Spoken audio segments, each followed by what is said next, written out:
பிராக் string exercise செய்யும் முறை.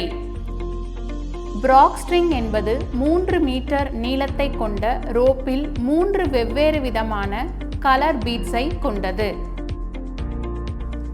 பிராக் string exercise 1 beat பயிற்சியை எப்படி செய்வது என்று இந்த வீடியோவின் மூலம் தெரிந்து கொள்ளலாம். இது மருத்துவரின் பரிந்துரைப்படி மாறுகண் மற்றும் கண்ணை சுற்றியுள்ள தசைகளில் பிரச்சனை உள்ளவர்களுக்காக அளிக்கப்படும் ஒரு பயிற்சியாகும். முக்கிய குறிப்பு: உங்களுக்கு மருத்துவர் கண் கண்ணாடி பரிந்துரைத்தால் கண் கண்ணாடியை பிராக் ஸ்ட்ரிங் எக்ஸசைஸ் செய்யும் போதும் அணிந்து இருக்க வேண்டும். பிராக் ஸ்ட்ரிங் எக்ஸசைஸ் செய்யும் போது உங்கள் வசதிக்கு ஏற்ப அமர்ந்து கொள்ள வேண்டும். பிராக் ஸ்ட்ரிங் ரோப்பை 1 மீட்டர் நீளத்தில் மட்டும் எடுத்துக்கொள்ள வேண்டும். பிராக் ஸ்ட்ரிங் ரோப்பின் ஒரு முனையை கதவு கைப்பிடியில் கட்ட வேண்டும். ரோப்பின் மறுமுனையை உங்கள் மூக்கின் முனையை தொடுமாறு பிடித்து கொள்ள வேண்டும். பீடை பார்க்கும்போது 2 கண்களுக்கு இடையிலும் மூக்கு முனைக்கு நேராகவும் ரோப் இருக்குமாறு பிடித்து கொள்ள வேண்டும்.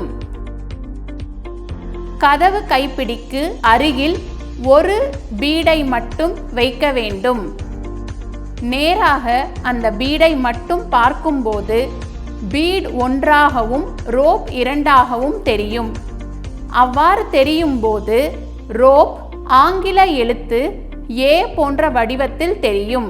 இந்த பீடு பார்க்கும்போது உங்களுக்கு எப்படி தெரியுதியா? எனக்கு 2ஆ தெரியுது. 2ஆ தெரியுதுன்னா இந்த கயிறு எப்படி ஏ ஷேப் மாதிரி எதுவும் தெரியுதா? எனக்கு ஏ ஷேப் தெரியுது. இப்போது தொடர்ந்து அதை பார்த்து கொண்டே நம்பர் 1 இருந்து 20 வரை எண்ணவும். அடுத்தபடியாக பீடை 2 இன்ச்சஸ் மட்டும் உங்களை நோக்கி முன் நகர்த்த வேண்டும். இப்போது பீடை பார்க்கும்போது பீட் ஒன்றாகவும் ரோப் 2ஆகவும் தெரியும். அவ்வாறு தெரிந்தால் 20 நொடிகள், அதாவது 1 இருந்து 20 வரை எண்ணிக்கொண்டே பார்க்க வேண்டும். இதேபோல் ஒவ்வொரு முறையும் 2 இன்ச் நகர்த்தி பீடை உங்கள் மூக்கில் இருந்து 10 சென்டிமீட்டர் தூரம் வரும் வரை பயிற்சியை தொடரவும். பீடை நடுவில் வைத்து பார்க்கும்போது ஆங்கில எழுத்து எக்ஸ் போலவும் மூக்கின் அருகில் செல்லும் பொழுது ஆங்கில எழுத்து வி போல் ரோப் தெரியும். மீண்டும் பீடை கதவின் அருகில் கொண்டு சென்று முன்பு கூறியது போல மீண்டும் பயிற்சியை தொடரவும். மருத்துவரின் ஆலோசனையின்படி ஒரு நாளைக்கு குறைந்தது 20 நிமிடங்கள் தொடர்ந்து பயிற்சி செய்ய வேண்டும்.